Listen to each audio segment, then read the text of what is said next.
Actually, trabaho nila yan.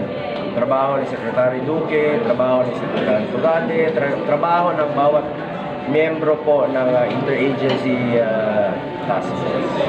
Sa ngayon, wag na muna tayong magsisihan. Sir, Magkaisa muna tayo. Hindi ka ba nababagalan, sir? Almost 1 week na, 17% pa lang nako-contact tracing.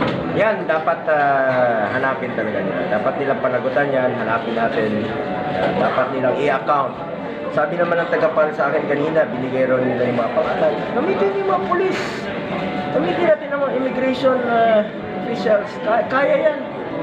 There's a will, there's a way. May paraan talaga dapat mas gawin nyo lang po ang dedikasyon sa trabaho. Sir, will hold an inquiry about kung ano yung nangyari, bakit sobrang bagal ng contact tracing. Will the Senate hold a separate inquiry on that? If kailangan pang magpatawag muli, magpatawag po. Sir, binanggit kanina, hindi lang yung dapat yung mga kakabit. Paano yun yung mga binabanggit yung paano kung nag-CR? Kaya nga, nabanggit ko nga, pati na siya, dapat lahat. Hindi naman po pwedeng limitado lang sa katabi natin. Halimbawa, ganito, galing tayo sa CR. Gumawak din sa CR. Few hours. Maaring nakahawa po ito.